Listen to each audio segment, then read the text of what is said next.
Hello, everybody. Hello. Welcome to the stream. Welcome to Horror Story Club. That's exactly right. This is Horror Story Club.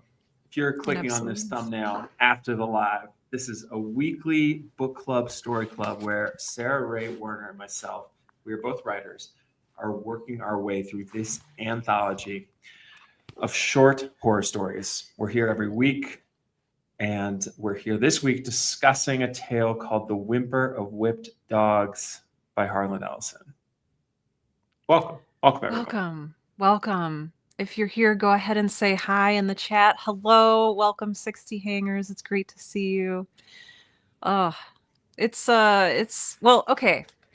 Before we dive into what is a doozy of a story this week, Asa, how's your writing going? My writing is going fine. I just realized that we should identify some of the content warnings on the off chance that you're not watching this video, you're listening to it. This is a disturbing story. Yes. Despite the title, incidentally, there's not any cruelty against animals. However, there are depictions, graphic depictions of sexual assault. There is a lot of violence in general.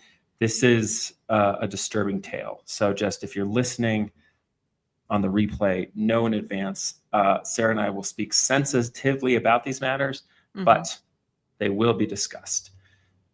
Yeah, how's my writing going? Thanks for asking, Sarah. Okay, well, I actually, it's going pretty well because today I kind of have time to write after this and had a little bit this morning. So what I tried to do yesterday afternoon was kind of like brainstorm, set the stage for today.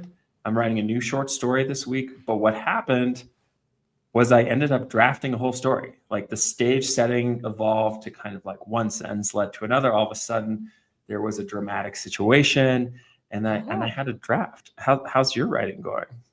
Okay, well, first of all, that sounds incredible. And I love how often, and it works both ways, how our intentions to either simply get started or to write a whole thing often get switched. And I'm very delighted that that happened to you. Were you writing from a prompt, or was this just, I just want to write a story free form? Just another short story. I finished the last one. The Christmas horror story is in the revising phase. It's like a firm first draft. So it's like time to start fresh. And I didn't know what it was going to happen, but I think I'm going to do this big live stream on Friday about how to write a good scene.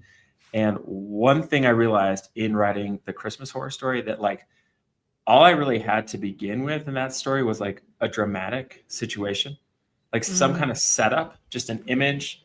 It was the young girl next to Santa. She knows about an affair. Like that's all I had. And then just kind of trusted that. So I just kind of bit about, but try to think of another dramatic situation, had that, and then started writing. And all of a sudden, yeah, so we'll see. We'll see. And I'm excited to hear your stream on Friday. Like I'm excited too. It's gonna go for all you regulars. This is gonna be true. I'm gonna drop some knowledge. Is the plan from screenwriting experience, screenwriting school, all that good stuff. All of it applies to fiction. But yeah. What about yourself? I love it. Let's see.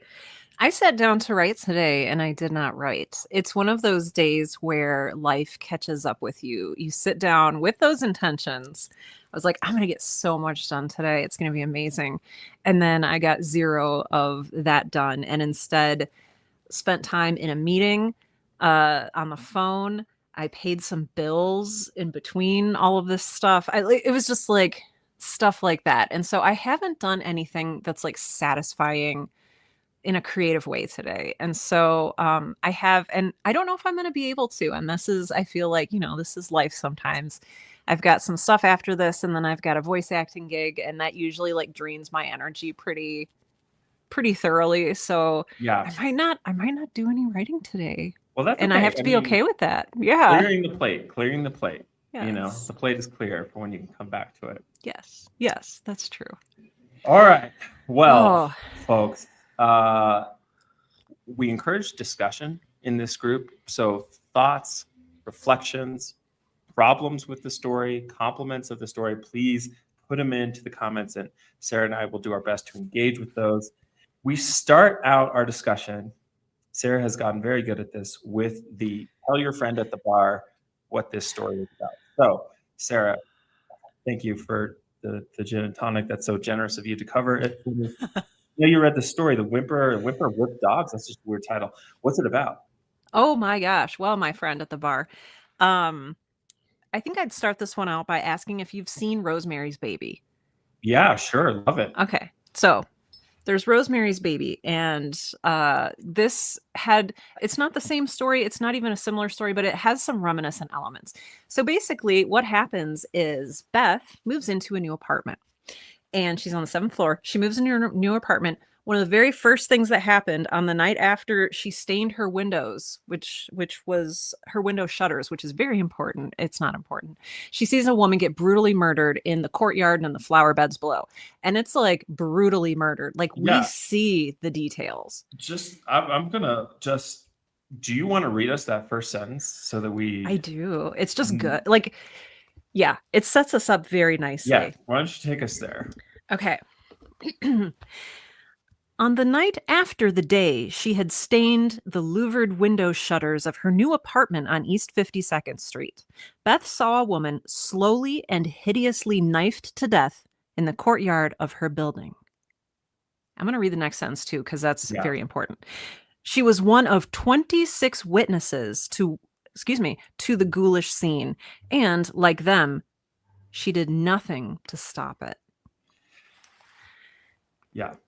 This is the hinge of our story. Like first and foremost, some stories set us off by setting up the scene. This story says, here's 100% what this story is going to be dealing with in 2 sentences. And there's a lot going on here. There's the mundanity of Beth's window shutters. There's also the woman being stabbed horribly. And we get more details of the horrifying stabbing. It unfolds as we read a few paragraphs in. And what's curious is no one does anything to stop it. Now, immediately, and I promise I will go on with the description of the rest of the story, it did bring to mind, there's that urban legend. Are you familiar? One?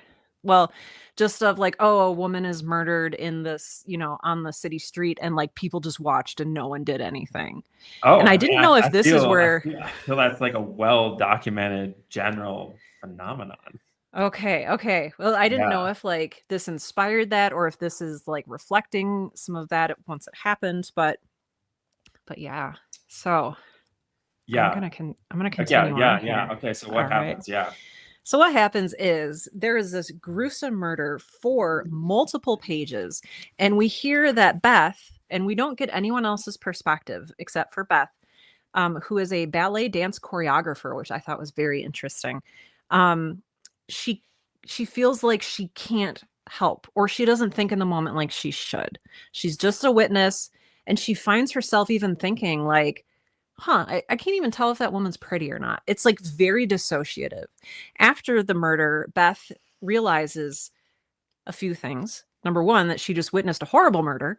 She also realizes that a fog has arisen in the courtyard, and she also realizes that a pair of eyes have been watching her, and they're horrible, creepy. I feel like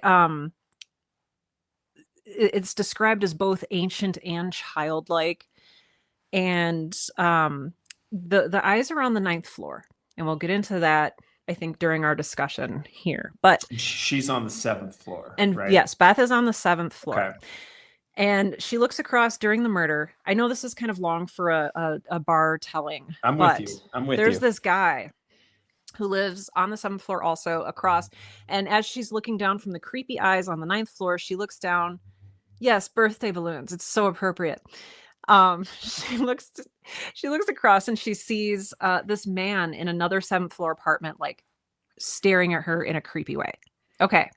The night ends. Everything is terrible. The police eventually shoot the murderer in a bar. And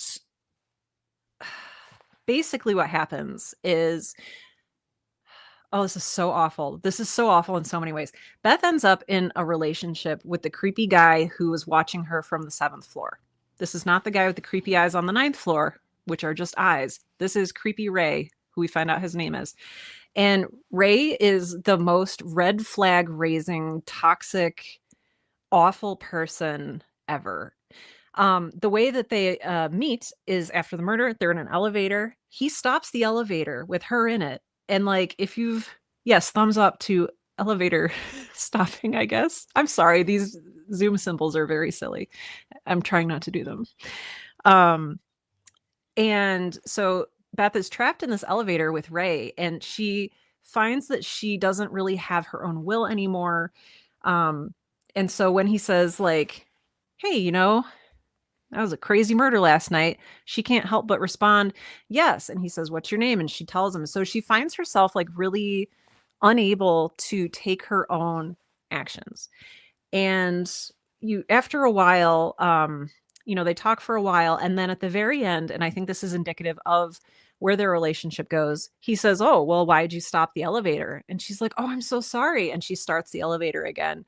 And it's like, and I had to go back and I was like, no, he stopped the elevator. He's a creepo. And so after that, right after the elevator scene, I feel like right after that, it's like, and then 3 weeks went later, 3 weeks went past and they were like dating. And you're like, oh, this is a nightmare. And he's awful. He's abusive. He is like, he cheats on her. He does a lot of really terrible, abusive, physically, vocally abusive things. And eventually he kind of leaves her and ghosts her. And Asa, correct me, a lot of this was it felt very like fluid, kind of. It wasn't like and then. It was a lot of feelings and a lot of really horrible things happening. But yeah, eventually, he ghosts her and decides after they have this argument, he doesn't want to see her anymore. And I wrote in the margins, good, and a lot of check marks. And then this weird thing happens. So Ray dumps her and just pretends that she doesn't exist.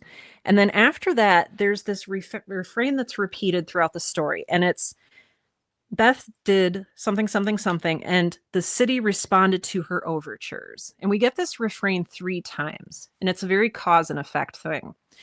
And this is just such a strangely structured story. But we get the feeling that Ray, who is given a reason for his abusive behavior as the city made me do it, you get the sense that Beth has kind of taken this on as well. She acts, and then the city responds, and people are crueler to her. Things are disgusting. Like, just the language in here just becomes very gross. She gets overcharged for a disgusting hamburger. The city keeps responding, and until finally she wakes up one night and there's a burglar in her apartment taking her TV, and he trips on the phone cord, and it gets really upsetting. He begins to, this was not his intention in entering the apartment. He begins to try to choke her to death. And Beth realizes she's dying. She calls out for, I think something hits her. She realizes that Ray has been essentially a dark priest for some kind of horrible new god in the city. And she calls out for this god to save her. And the burglar in her apartment is abruptly shredded into very graphic, tiny pieces. And Beth feels safe and protected once more.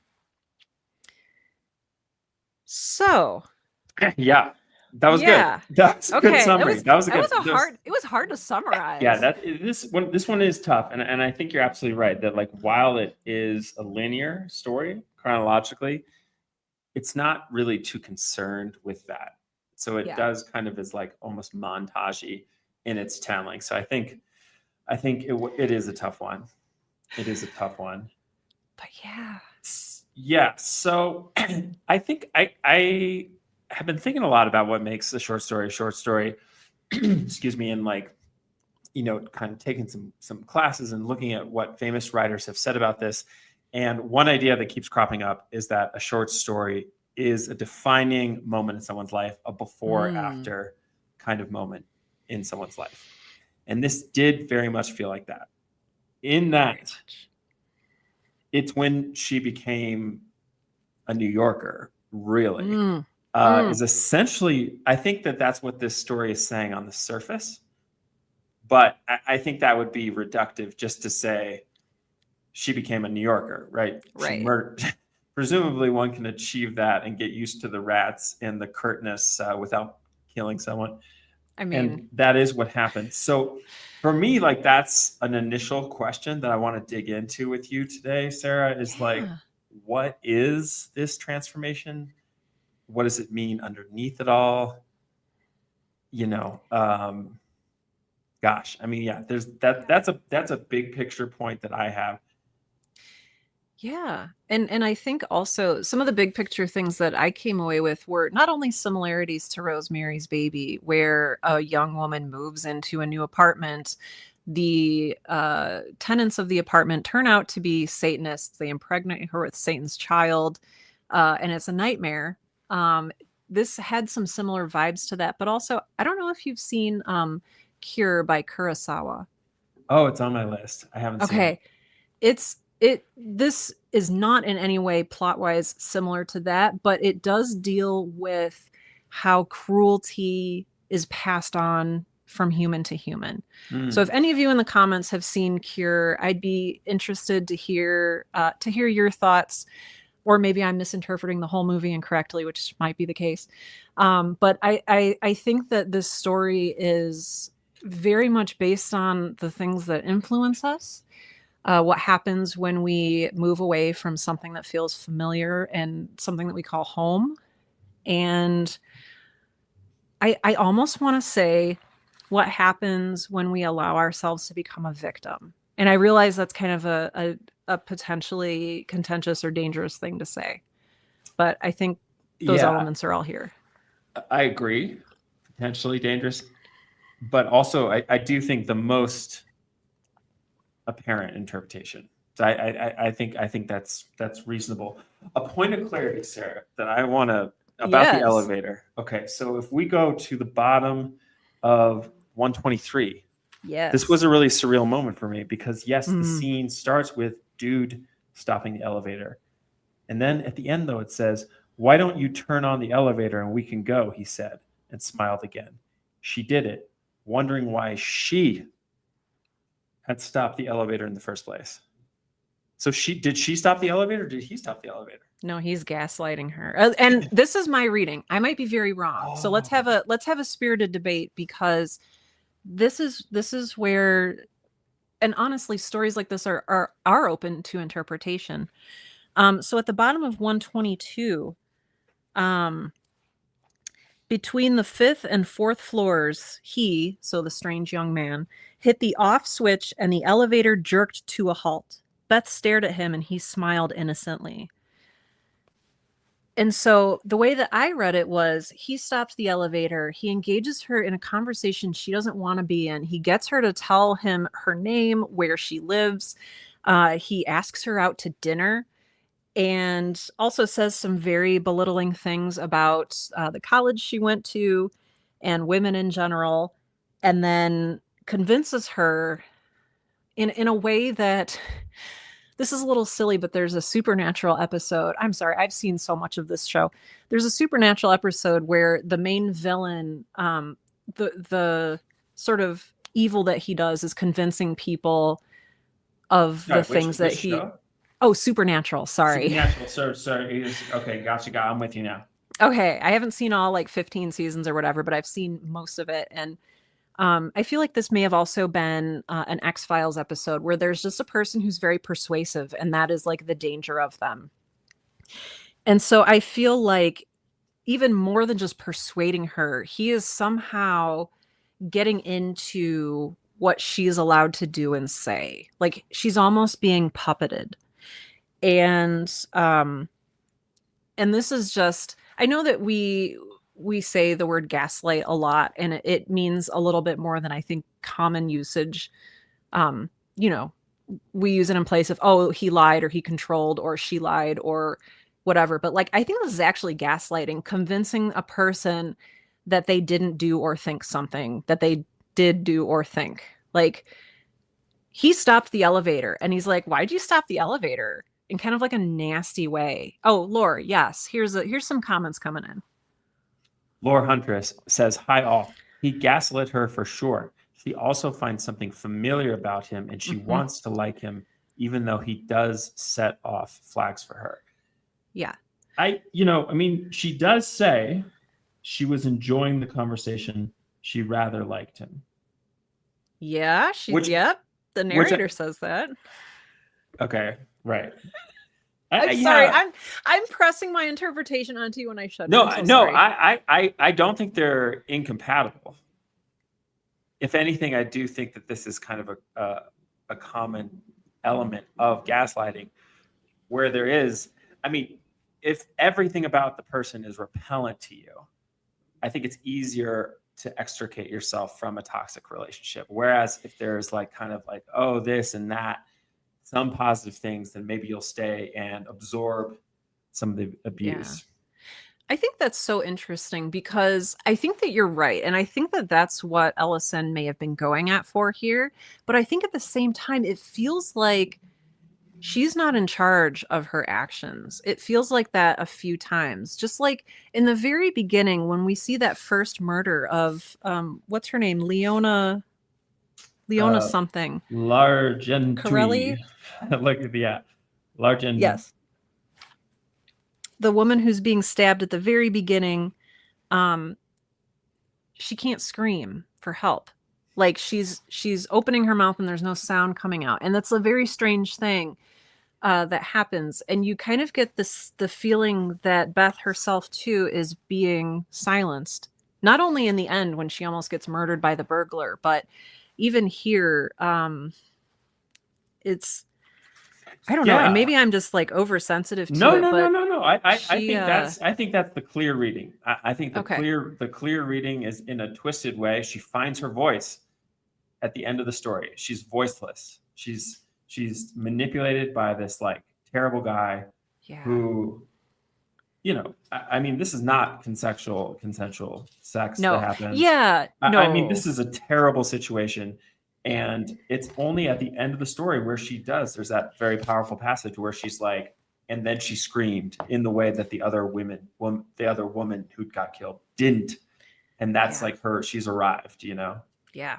Oh, well, and there's something too, the sense that her voice has like been perverted through this whole story, because when she calls out in the end, it's not for something good or heroic, right? It's not for please save my life. It's please save my life at the expense of this burglar's life. Take him, not me. Protect me, take him.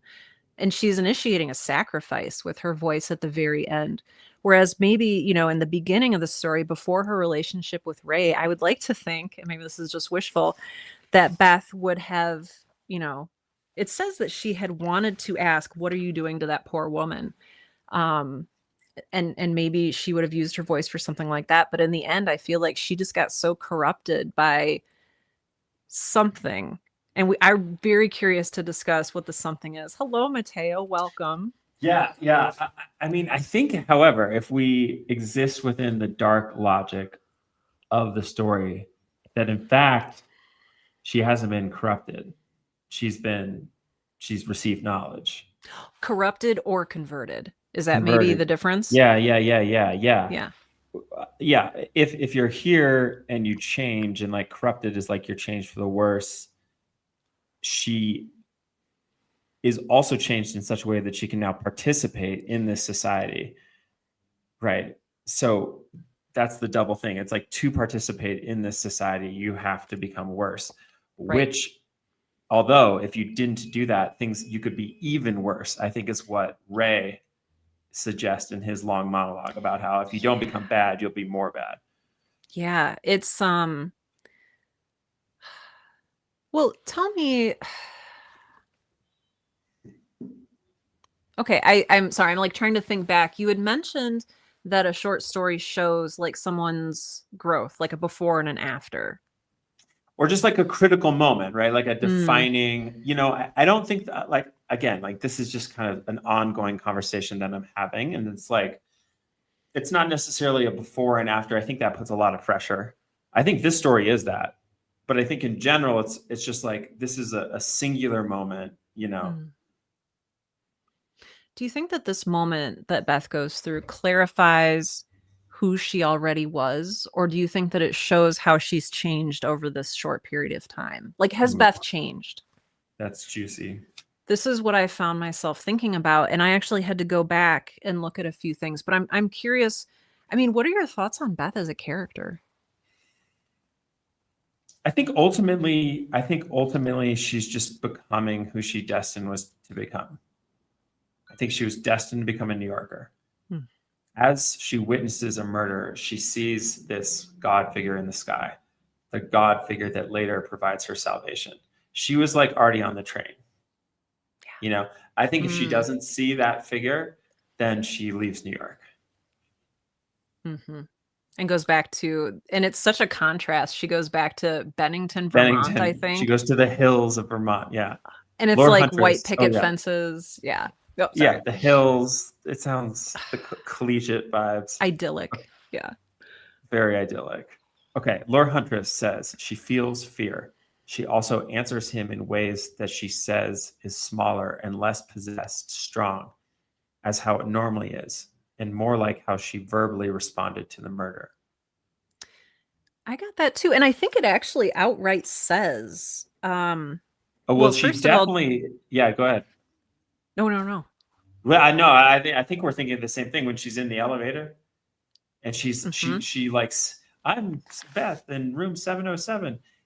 And then it says in a meek voice that she had trained herself to lose or whatever. Like, Yes. yeah, that Yep. part. Nope. That's exactly what I was going to say. And oh, there's so much interesting character development / character information in how she reacts to things and in how she reacts to how she finds herself responding to this situation. Okay, Um, here's a thought what's that your thought? additionally, like to continue the idea that she doesn't change, or like the idea that she's just discovering who she really is versus changing. She does, like all the other New Yorkers at the beginning, witness a terrible murder and does nothing about it. Yeah. In some ways, nothing really has changed in the first scene and the last scene. You know, You know, that's so interesting. And I think that's part of what makes this story so. The intro calls this a quintessential horror story. This won the Edgar Award in 1974 for the best short horror story. And there's a reason I think that this is such a famous one. It's because there's so much ambiguity, I think, that Ellison leaves us with as to what's actually going on with Beth. I think that in this case, uh, Ray, the creepy guy, the psychopath, he's pretty clear like who he is, but like Beth, I'm left with some doubts. So she does witness the murder, but it does say at the bottom of page 119, she wanted to yell, to scream, "What are you doing to that woman?" But her throat was frozen. Two iron hands that had been immersed in dry ice for 10,000 years clamped around her neck. She could feel the blades sliding into her own body. And it's interesting because what he's describing is a feeling of helplessness, but is it helplessness because she's terrified, or are there actually some metaphorical hands around her throat keeping her from having a true expression to watching this murder? And that's where, to me, it felt really, really ambiguous in a really artful way. But I would like to know also if I am off track with that. I mean, I like that. I think that it's true that we have a character who doesn't uh, have a lot of agency Yeah. until the end. It's like, she breaks the sort of tired rule of a protagonist should make choices. Da da da da. Things are Yeah. essentially happening to her. That's Like very true. she gets in Yes. the she moves to the city because that's where her work is. like, yes, at some level that's a decision, but there's probably nowhere else she would go. She's working in choreography, so that's kind of decided for her. She lives in this big building. She witnesses a murder. This is no decisions so far, really. Meets dude in the elevator. That's something that happened to her. Right. Dates guy. That's something that happened to her effectively. She was gaslit into this terrible man's life. And it's only until the end. So, I think that's another way to conceive of the story, is like, this is the day this young woman like made her first decision, almost, you could say. I appreciate your reading of that too. And I appreciate you also bringing up her agency, because I had thought of her as an active character, but I think to your point, like, really the only thing she decisively does is stain her window shutters. Like, she does that for sure. She moves into this apartment building that arguably is the home to a creepy religious cult vis-a-vis Rosemary's Baby. And it's so weird. It's so bizarre what she ends up passively doing. You're right. Like, there's passive voice. And even after the elevator scene, the next thing it just jumps into, on her third date with him, they had their first fight. Right. And it's so passive. It's not like she enjoyed dating him, or, she, like, it just leaps into on this third date that maybe she did or did not really agree to, or really want to go on. So, oh my gosh, because looking at the end, as you were saying, is the end a moment of empowerment for Beth, or is it a moment of, like, evil? And is there a difference? Yeah, that's what I was going to say. I think that is what this story is saying. Oh, and there's so much. Oh, and okay, Mateo says the story has religious stuff in it. Very interesting. Is it Lovecraftian? I think this refers to this comment. Ray is a priest gotcha. of the Black Mass to a new god, and the others are members of the church as well. She was converted. Right. And that's explicit. I underline this. Now she was one of them. As the pieces of the night's sacrifice fell past her, bleeding and screaming. Yeah. The night's sacrifice being the burglar. The Rosemary's Baby vibes here. Yes. Right. Yeah, exactly. She speaks up for herself by slapping him, which gets her kicked out of their church cult. Right. That's when Ray begins ignoring her and pretending like she doesn't exist. So she almost has to. So she sort of, by doing that, earns her way as the next sacrifice, and buys her way out of that sacrifice by replacing herself with the burglar, who is then brutally sacrificed. So yeah. Okay, but per this agency question, though, this does. I've been looking for the part where it's like she gave herself to the city, or like, where is that? I feel like that's not until later. So is this where the three things that you mentioned? Yeah, she busied herself with other things. She took on 3 new charting jobs. She tried to decorate the apartment. She actually, it's very interesting. She turns her balcony into a flower bed. And it was originally a flower bed in which the original woman, Leona, was murdered. She was murdered in a flower bed. And this is where Beth is almost murdered, in the flower bed she creates. Oh, okay. I think, yeah. Yeah, she decided to give herself. The line is like, and the city responded to her overtures. Right. Okay. And I think we can right read before this that, as, go ahead. it's right. Oh, I'm sorry. I get so excited. But right before that is exactly what you were just talking about. That's all. Closing the window. She went to give herself, to involve herself in the city. Yeah. Like that's, and then right after that is that refrain, and the city responded to her overtures. And I think the overtures represent her trying to maintain the self that she's outgrowing. Yeah. She's the snake in the skin. She's trying to hold on to it. She's trying to be a good person. She's trying to get involved, but every time she sort of lives out a certain morality that she brought from the beautiful liberal arts schools of Bennington, the city responds to her overtures with like a slap in the face, metaphorically. She gets splashed. She gets cursed out. She gets harassed. Yeah. Yeah. Yeah, she gets assaulted multiple times. And what I'm curious here is, it seems that at least in Ray's eyes, when Ray is explaining, like, she's like, why are you like this? And he's like, the city made me this way. Or I have to be this way because it's New York City, baby. Or he says something like that. Do you think that Ray sees himself as a victim? I didn't feel that when I read it. I felt it was one of those moments kind of when the writer is coming through. Ooh, It's like the writer is giving a character, the character becomes a mouthpiece for a for sort the of author. a certain set of ideas. Which, like, here I think is done well enough and it's consistent enough with Ray's character that I didn't really take issue with it. But that's what it felt like for me. This felt like on some like kind of on the road. What's the name of that whole movement? Beat. Howl. Ginsberg Howl. Like, Oh, yeah. angel-headed Yeah, hipsters, dead in the night. You know, it felt like that. This effusive expression of life in the city. The language expands in that passage. I didn't feel like, even if we take out that whole theory of like, oh, this is the author using a mouthpiece, and we just give it to Ray, I don't think it's necessarily justifying how he became that way. It is kind of like it is kind of at some level like, this is how you have to be, baby. This is the way it is. Perversely educational, you know? Yeah.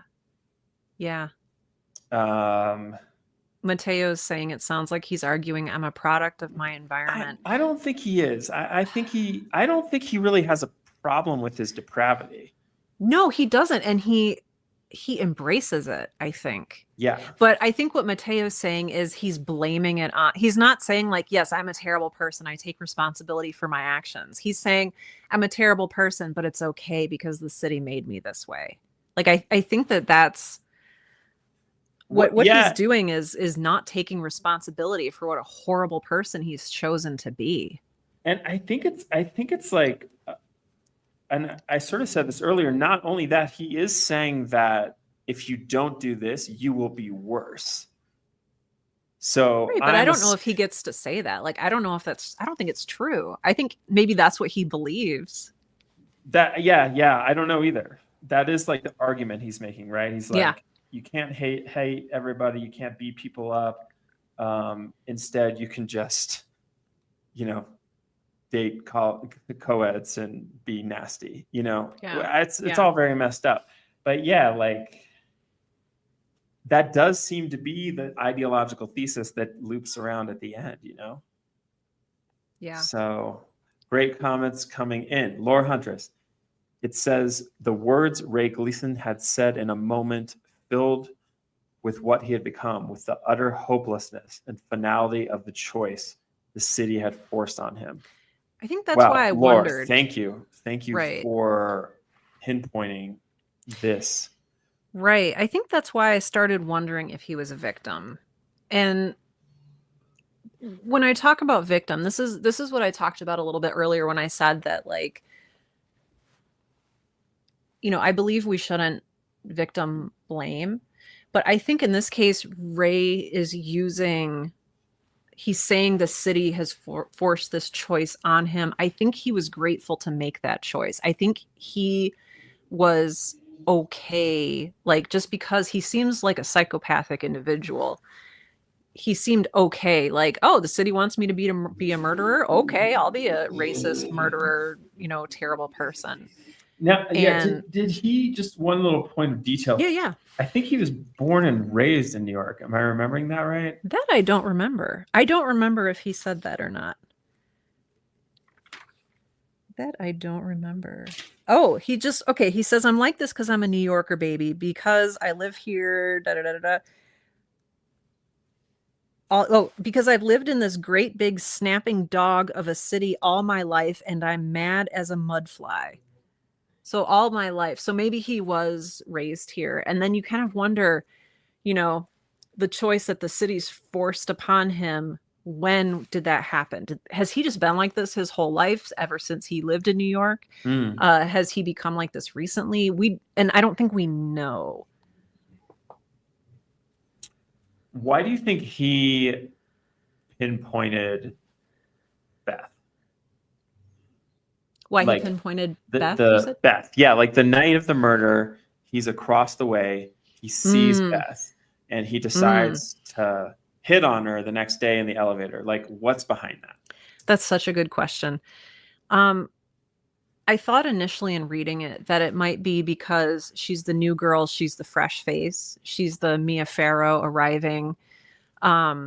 It seems to be hinted at, and again, none of this is explicitly stated, but this apartment building seems to be full of what I'm going to call this cult to this new god, which could be read, like you said, on a lot of different levels. It could also just be symbolic of this is what it means to be a New Yorker. Like it could be read on that level too. But she's a fresh face in this building. She's innocent. She has pictures of Vermont all over her walls in her apartment. She's uncorrupted, maybe. Maybe Mm. he also sees a potential in her for cruelty. Because one of the things this I didn't know what to make of this, and maybe you do. Right after she sees the murder, she calls off of work, and if I can just read this, she calls off of work. It's page 122, and she's like, I can't come into work today. And her boss is like, oh my gosh, what am I supposed to do? She explained what happened the night before. And as she told him, she realized that the newspapers had been justified in holding the tone against the 26 witnesses to the death of Leona Corelli. He says he understands there's a distance in his voice, and he hung up while she was thanking him. It then says, so she dresses up in a very fashionable outfit, and she wonders idly if that heavy silver bracelet was still in the window of Georg Jensen's. Like, she's thinking about shopping. That's how I read it. It struck me as well. I didn't like try to like parse it, but yeah, that was felt very odd.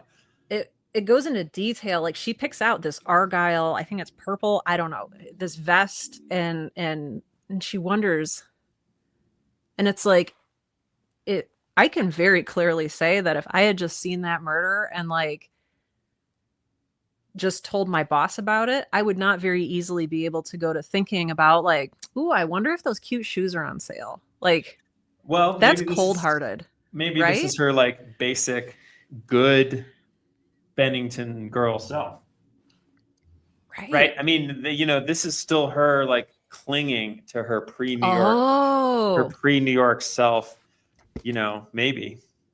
maybe. Oh, that's interesting. So you're seeing it as like maybe she's not she's like trying to think of something else because the murder was just too terrible, not she is desensitized to this murder and is Yes. like thinking about like my cute Yes. outfit. Okay. Yeah, yeah, yeah. Like Okay, in the so same she's way looking that for escapism.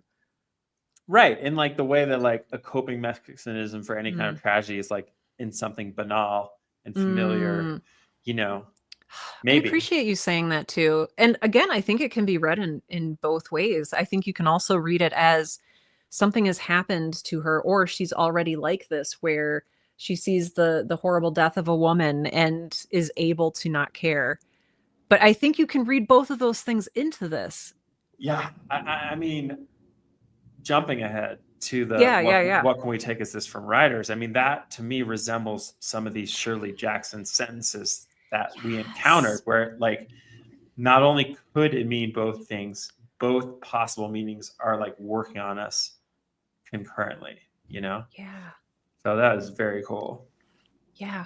It's yeah. Oh my gosh, and there's so much going on here with oh, sorry.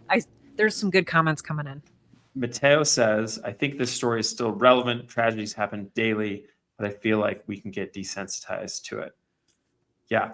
I mean, I do have a personal anecdote from living in New York that I thought of immediately when, Go on, yeah. well, I was on the subway, and a fight broke out. one of the people in the fight was like a very well-dressed, middle-aged, kind of probably headed to the financial district, had his briefcase, and the other person was like kind of a rougher figure. Big fight, and everyone sort of, disperses away from the fight. And the initiator of the fight, this like rougher guy, when the doors open at the next stop, he gets off. And at this point, the other man is just like, there's like blood everywhere. He is hurt. He's kind of whimpering. There's just like blood pouring down his face, and like no one helps him, and everyone is just, because no one wants to like touch the blood, presumably, or no one wants to engage.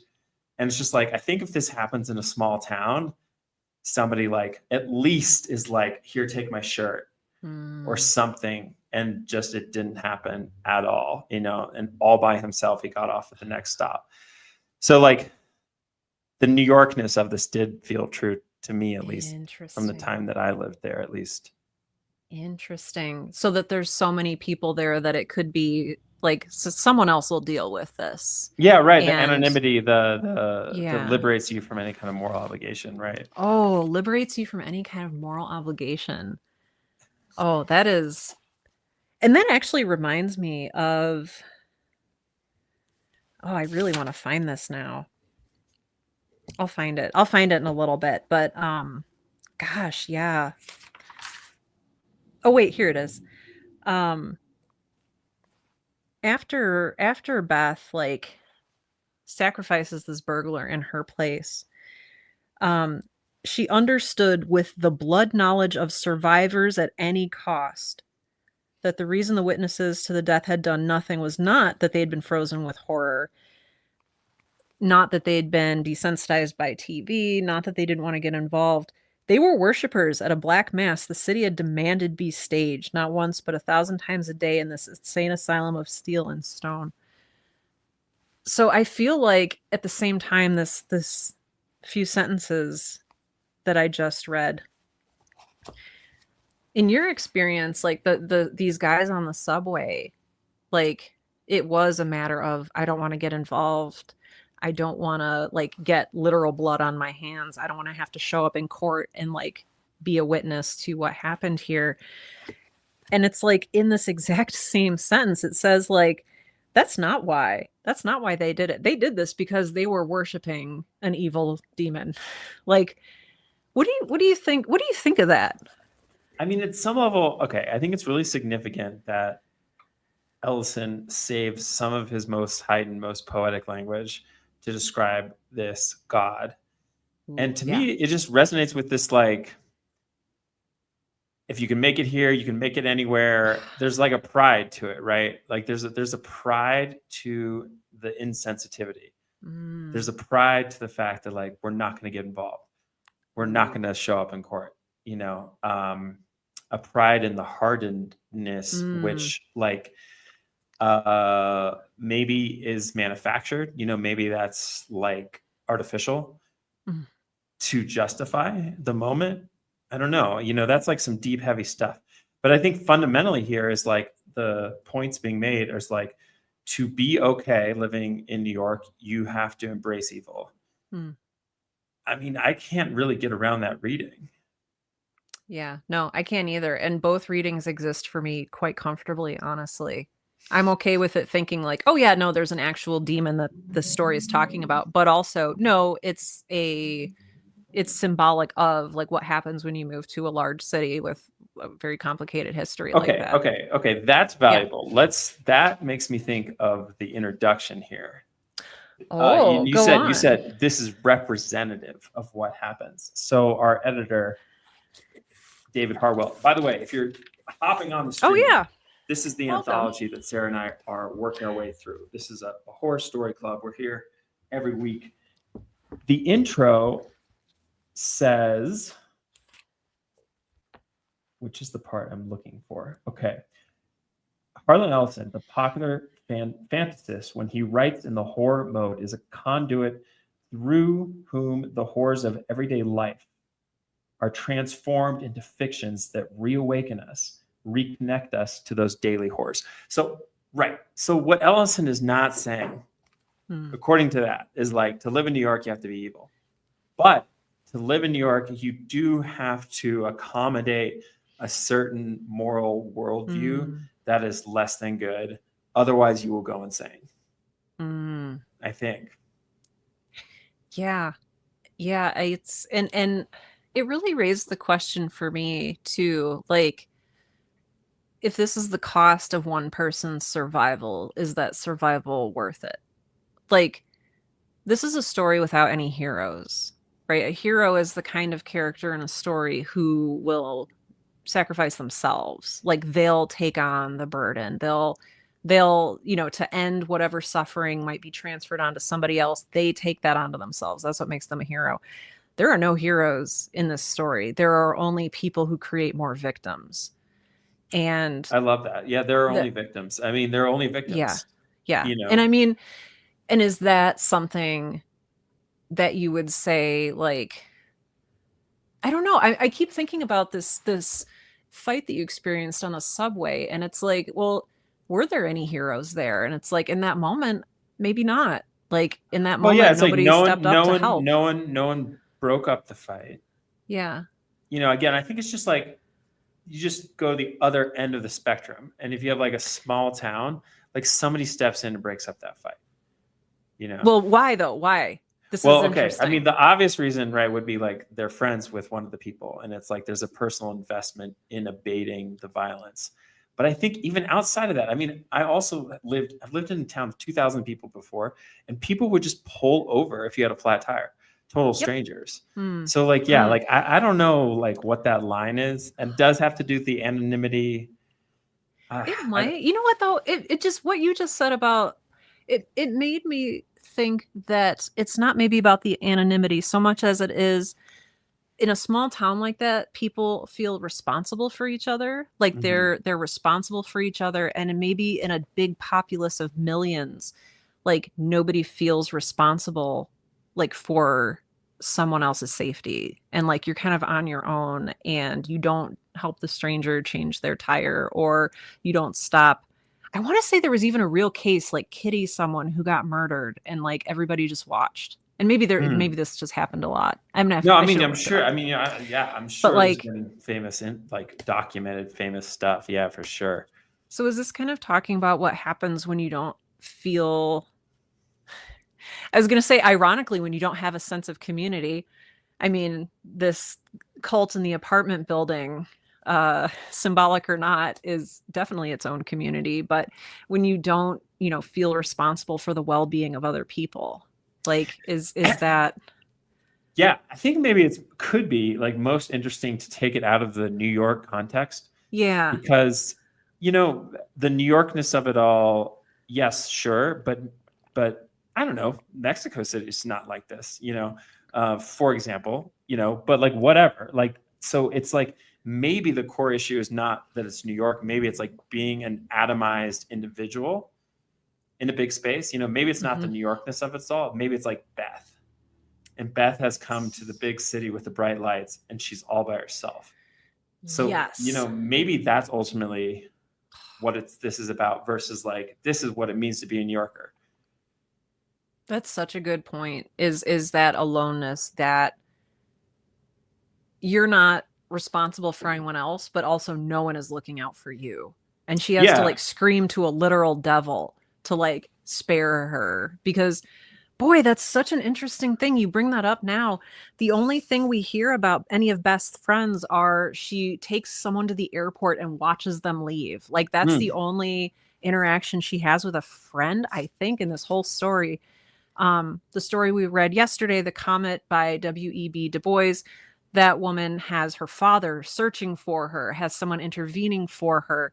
People come for each other. In this story, there's like, nobody's coming to help you. Yeah, no, I mean like no one on this, like other apartment. I feel like what's the Hitchcock one? Oh yeah, yeah. Rear Window, or Rear Oh, it's not that one. That's the rear window on the nope, car. I can't remember. I can't remember either. But I know what you're apartment talking about. apartment movies, like there's like the Yes. person across the hall. You know what I mean? Like, shoot, there's no mention of anyone else. And I think, Mm-mm. when you don't have any kind of mirror, that puts you vulnerable to something like getting gaslighted by the Boy, hot you're guy across the absolutely way, right. whatever, Yeah. and so, yeah, I think like if we want to like, I don't know, this is kind of just a big, cool thought maybe about like literature is like, what's the most interesting version of the story? Mm. And I think there's like a really big story here that maybe you can set in any city or any large place. I mean, it does feel deeply New York. It does feel like Harlan Ellison, I don't know, like lived in New York. It does feel that way. But I don't know. Yeah. It's almost No, easy. It's almost a little yeah. easy to kind of like be like, this is a tale of how to become a hardened New Yorker. Right. And it feels dismissive of their experience because you're able to say, like, oh, that's just New York being New York, which is the same argument that Ray uses, right? Right.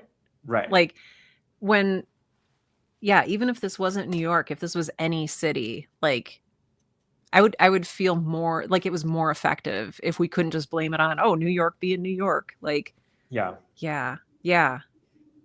I mean, what resonate? I want to get into some of these comments. I Yeah, know I'm these are seeing the really good. comments What too. does resonate, and I sort of said this already once, but like what does feel very New York to me is almost like pride. The Mm, pride in the callousness. pride and callousness. Well, I mean, that's the American dream, though, right? Like individualism at all costs. I think especially the New York dream.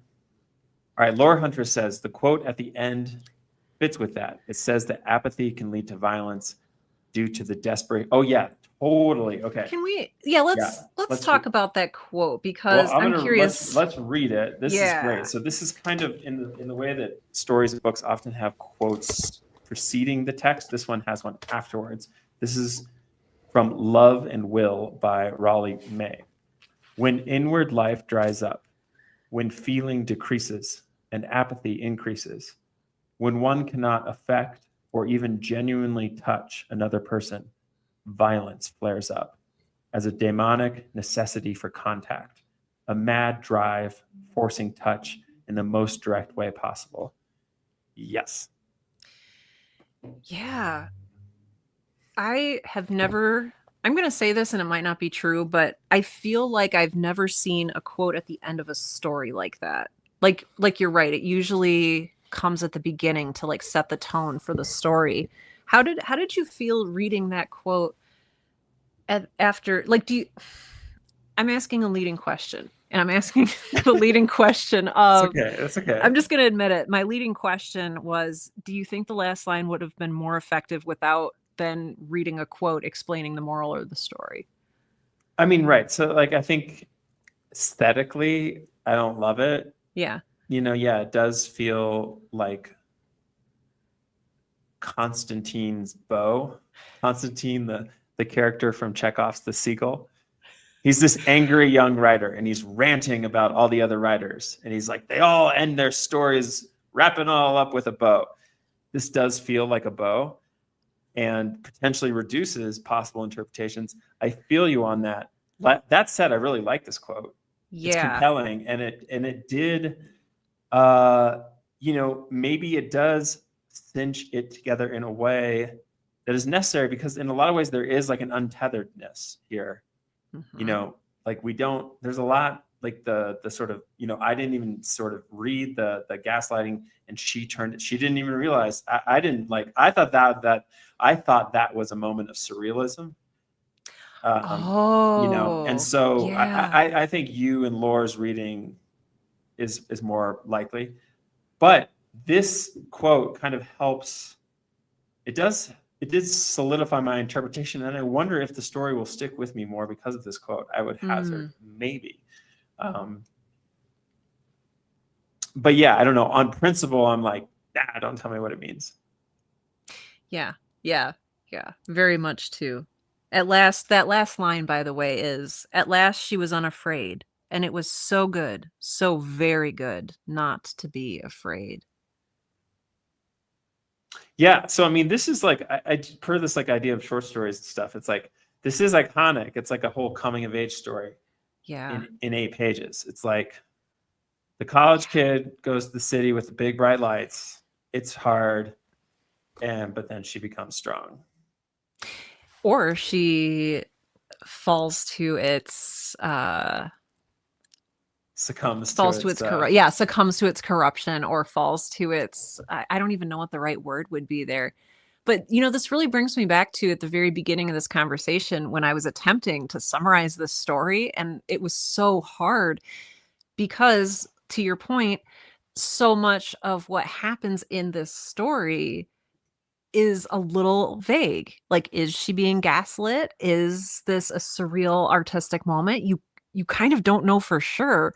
And so, like, when you summarize the story, you're like, well, then this happened, kind of, or maybe, and then this maybe happened, and we're not sure.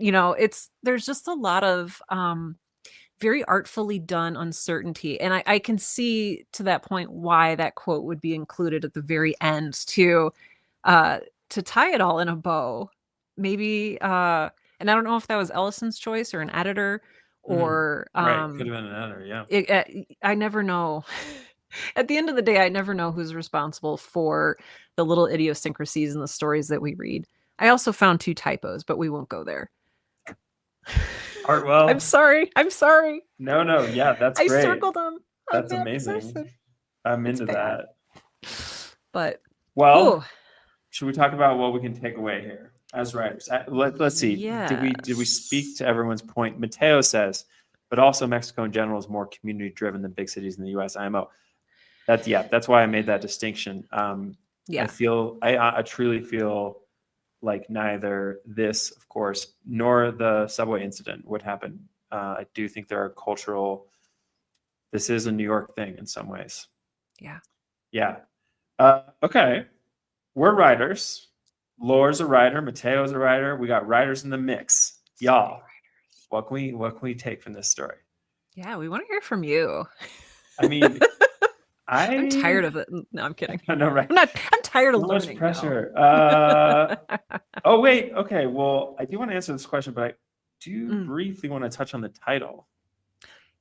Yes. I've got time. If you do. Yeah, I do. Yeah, sure. This is literally what I'm here for. This is what I'm here for. Yeah. The Whimper of Whipped Dogs applies to the psycho killer and the burglar, right? Yes. In the psycho killer in the beginning. And when we say psycho, we're not talking about Ray, who is a non-killing psycho. This is the murderer from the very beginning who stabs Lenora many times, many more times than is necessary, and does unspeakable things. Yeah. So there's a lot of imagery, and then there's also and no matter how bad a picture you have, there's some other stuff. Like, that's it's worse. Very Lovecraftian. Yeah. Yes. It's unspeakably worse. And it's interesting so the Whimper of Whipped Dogs is such a visceral, powerful, horrifying image. I'm an animal person. I know you have dogs. First of all, the phrase "the Whimper of Whipped Dogs" is just repulsive to me. But also, this is the sound that the murderer makes, I want to say, right after he finishes the murder. And at the same time, it's noted that Beth is laughing like a hyena, like a gibbon, while he is whimpering like a whipped dog. Yeah. Beth is giggling, and you're like, oh, is that a shock response, or is that something happening? It's kind of like everyone in this story is a victim and everyone's insane. Yeah. Yeah, I mean, just a quick bit of praise for that image, as grisly as it is. The Whimper of a Whipped Dog. I mean, it's so effective because it conjures both a sound and an image. Yeah. And an experience of trauma, all in 4 words. So I just respect Ellison. That was very effective. Yeah. And he mentions it twice, which I thought was interesting. Right. The Whimper of Whipped Dogs is on page 121, She hears herself making deranged gibbon noises, and the man below, the murderer, is making a pathetic trap sound like the whimper of whipped dogs. Almost like he's a victim. He's That's to the be first one. pitied. That's That's the the first time. okay. And then the second time that the whimper of whipped dogs is explicitly brought up. Oh, it's actually 3 times. So page 130. Oh, this is so interesting. Okay, so Beth is half conscious. The form took firmer shape, enormous paws with claws and shapes that no animal she'd ever seen had possessed, and the burglar, black, poor, terrified, whimpering like a whipped dog, was stripped of his flesh. Yeah, okay. So, okay. Perhaps the most pathetic, pitiful, empathy generating image of the story is applied to the murderers. Yeah. Which is why I was interested, like, is this a story about victimhood? And I think it's very interesting, just in light of a lot of the social issues that we've been talking about in some of these works, that the burglar who then attempts to murder Beth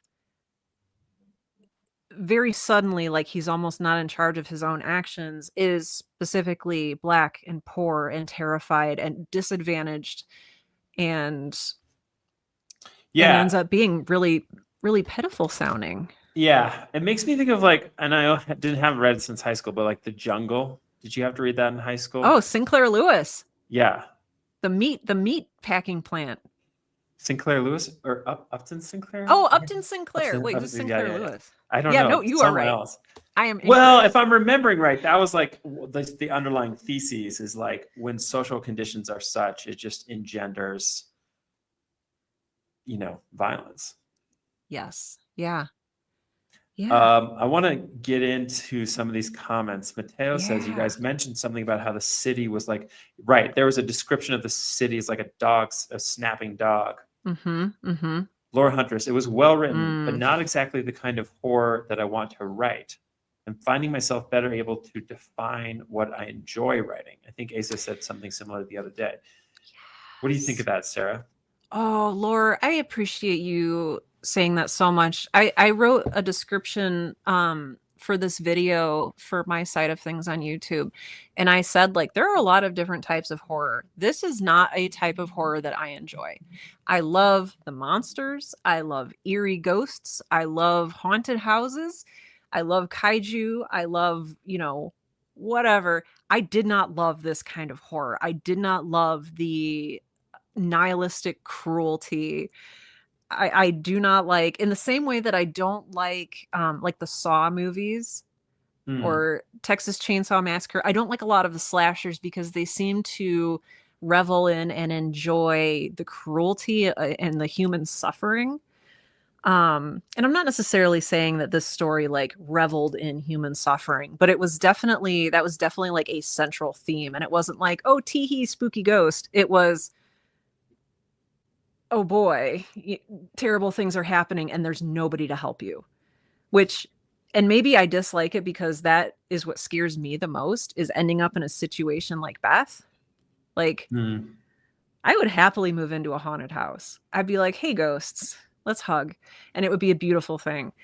But if I was in a relationship with Ray, like, that's my like ultimate nightmare. So Laura, I appreciate you pointing out that there's like so many valid types of horror, but not every one of them is maybe something that you want to emulate. So very much agree. So yeah, just to see how precise we can get there, Sarah, let me ask you. So for you, is it the actual language, the actual descriptions that definitely seems troubling? But is it also the ideas? Like, for example, are there other kinds of stories that kind of, and I'm thinking movies too, right? You've got Saw, which has gore, but then you also have movies that are really kind of devoid of violence, but are still pretty nihilistic. For you, is there a resistance to both those threads, or is it just like nihilism via like lurid violence? Is like what the lurid, honestly, I'm such an American because the lurid violence I'm actually fine with. Like, what am I thinking of? The Robert Rodriguez One of the Grindhouse movies he did Yeah. with Yeah. Cherry, the one she has a machine gun for a leg. Yeah, I got the image. That I is one can't of my remember the favorite name. movies. It is disgusting. It is blood spatter everywhere. It is pus. It is disgusting. But like, I love that movie. And so I think for me, it wasn't the violence and the disgusting, like something about like his skin was sandpapered at the end of something, and it was like it was like, oh, that's gross, but it wasn't like I need to go reflect on my life. Like Right. her being in an abusive relationship that she can't escape, and like being continuously like assaulted and Yeah. her, like that is truly horrific for me. And I think So like Rodriguez or Tarantino, vast a magnitude of violence, but it's so stylized yeah, that I think there's like a distancing element there. I think so. At some point, it's corn syrup, right? Yeah, Like yeah. In a way that this one you don't. it's not corn syrup in No, here. it's really not. Or if it is, the corn syrup isn't what we're focused on. Yes. Yeah. Do you want to read Mateo's comment, Sarah? I do. So Mateo says this type of writing isn't really my style, but I do feel like it's important. It's kind of a safe. Yes, I've heard this a lot about horror. So Mateo says it's kind of a safe space to talk about more upsetting topics, similar to how I've heard dark romance does it. That's a really good point. And I know that like in times of strife, political, economic, horror becomes a much more popular genre because it's a way that we can interact with these topics without like endangering our actual selves. Like horror, you're right, horror is a safe space to talk about some of these things. So I definitely think that's a valid point.